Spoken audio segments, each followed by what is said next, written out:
اعوذ باللہ من الشیطان الرجیم، بسم اللہ الرحمن الرحیم۔ پناہ مانگتا ہوں میں اللہ کی شیطان مردود سے۔ شروع اللہ کے نام سے جو بڑا مہربان نہایت رحم والا ہے۔ تمام سننے والوں کو میری طرف سے السلام علیکم ورحمۃ اللہ وبرکاتہ۔ امید کرتا ہوں کہ آپ سب خیریت سے ہوں گے اور جہاں بھی ہوں گے اللہ کے حفظ و ایمان میں ہوں گے۔ تو ناظرین، پچھلی ویڈیوز کی طرح اس ویڈیو میں بھی آپ کے لیے بہت ہی دلچسپ اور سبق آموز کہانی لے کر آیا ہوں۔ امید کرتا ہوں کہ آپ کو بہت پسند آئے گی۔ پسند آنے کی صورت میں اس ویڈیو کو لائک، میرے چینل کو سبسکرائب اور بیل آئیکن پہ پریس بھی ضرور کر دینا، تاکہ اس طرح کی کہانیاں، اس طرح کے قصے اور اچھی ویڈیو جن میں سے آپ کو سبق ملے، ان کی نوٹیفیکیشن آپ کو بر وقت ملتی رہے۔ تو چلتے ہیں آج کی اس ویڈیو کی طرف۔ اعلان نبوت کے چند روز بعد نبی کریم صلی اللہ علیہ وسلم ایک رات مکہ کی ایک گلی سے گزر رہے تھے کہ انہیں ایک گھر میں سے کسی کے رونے کی آواز آئی۔ آواز میں اتنا درد تھا کہ آپ صلی اللہ علیہ وسلم بے اختیار اس گھر میں داخل ہو گئے۔ دیکھا تو ایک جوان جو کہ حبشہ کا معلوم ہوتا ہے چکی پیس رہا ہے اور زاروں قطار رو رہا ہے۔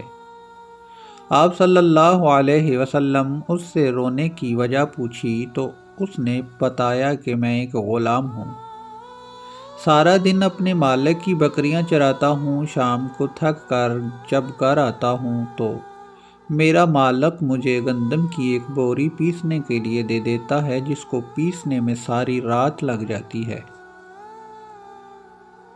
میں اپنی قسمت پر رو رہا ہوں کہ میری بھی کیا قسمت ہے، میں بھی تو ایک گوشت پوست کا انسان ہوں۔ میرا جسم بھی آرام مانگتا ہے، مجھے بھی نیند ستاتی ہے، لیکن میرے مالک کو مجھ پر ذرا بھی ترس نہیں آتا۔ کیا میرے مقدر میں ساری عمر اس طرح رو رو کی زندگی گزارنا لکھا ہے؟ نبی کریم صلی اللہ علیہ وسلم نے فرمایا کہ میں تمہارے مالک سے کہہ کر تمہاری مشقت تو کم نہیں کروا سکتا، کیونکہ وہ میری بات نہیں مانے گا۔ ہاں، مگر میں تمہاری تھوڑی مدد کر سکتا ہوں کہ تم سو جاؤ اور میں تمہاری جگہ پر چکی پیستا ہوں۔ وہ غلام بہت خوش ہوا اور شکریہ ادا کر کے سو گیا۔ قربان جاؤں آپ صلی اللہ علیہ وسلم پر، اس کی جگہ چکی پیستے رہے۔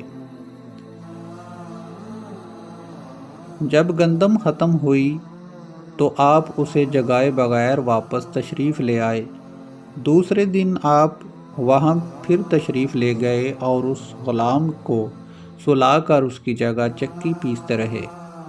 تیسرے دن بھی یہی ماجرا ہوا کہ آپ اس غلام کی جگہ ساری رات چکی پیستے اور صبح کو خاموشی سے اپنے گھر تشریف لے آتے۔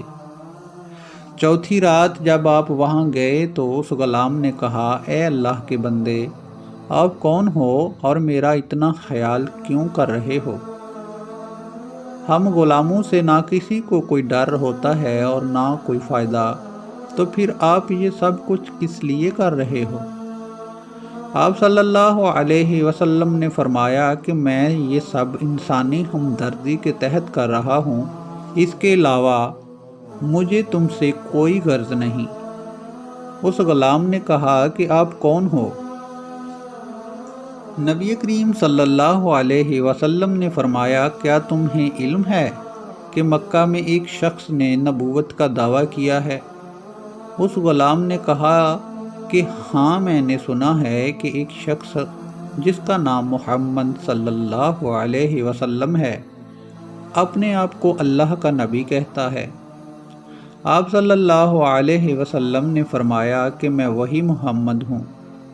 یہ سن کر اس غلام نے کہا کہ اگر آپ ہی وہ نبی ہیں تو مجھے اپنا کلمہ پڑھائیے، کیونکہ اتنا شفیق اور مہربان کوئی نبی ہی ہو سکتا ہے جو غلاموں کا بھی اس قدر خیال رکھتا ہے۔ آپ صلی اللہ علیہ وسلم نے انہیں کلمہ پڑھایا اور مسلمان کر دیا۔ پھر دنیا نے دیکھا کہ اس غلام نے تکلیفیں اور مشقتیں برداشت کیں، لیکن دامن مصطفیٰ صلی اللہ علیہ وسلم نہ چھوڑا۔ انہیں جان دینا تو گوارا تھا، لیکن اتنے شفیق اور مہربان نبی کا ساتھ چھوڑنا گوارا نہ تھا۔ آج دنیا انہیں بلال حبشی رضی اللہ عنہ کے نام سے جانتی ہے۔ نبی کریم صلی اللہ علیہ وسلم کی ہمدردی اور محبت نے انہیں آپ صلی اللہ علیہ وآلہ وسلم کا بلوث غلام بنا کر رہتی دنیا تک مثال بنا دیا۔ تو ناظرین، اس واقعہ سے یہ سبق ملا ہے کہ ہر کام اللہ کی رضا کے لیے کرتے جائیں، کسی سے اجر کی امید نہ رکھیں، کیونکہ اجر اللہ تعالیٰ کی ذات نے دینا ہے۔ کچھ لوگ کہتے ہیں کہ اس نے برا کیا، اس لیے تم بھی اس کا کام نہ کرو۔ نہیں، اللہ کے نبی صلی اللہ علیہ وآلہ وسلم کے اخلاق اپنائیں، کوشش کریں۔ بے شک اس عظیم ذات کے اخلاق تک پہنچنے کا تصور نہیں، مگر کوشش ہم کو بہترین امتی بنا سکتی ہے۔ میرے نبی صلی اللہ علیہ وسلم جیسا کوئی نہیں۔ آپ صلی اللہ علیہ وآلہ وسلم پر میری جان، میرے والدین قربان۔ ہو سکے تو یہ ویڈیو دوسرے لوگوں تک بھی شیئر کرنا۔ ذیشان حیدر کو دیجیے اجازت، اپنی دعاؤں میں یاد رکھنا۔ فی امان اللہ، رب رکھا۔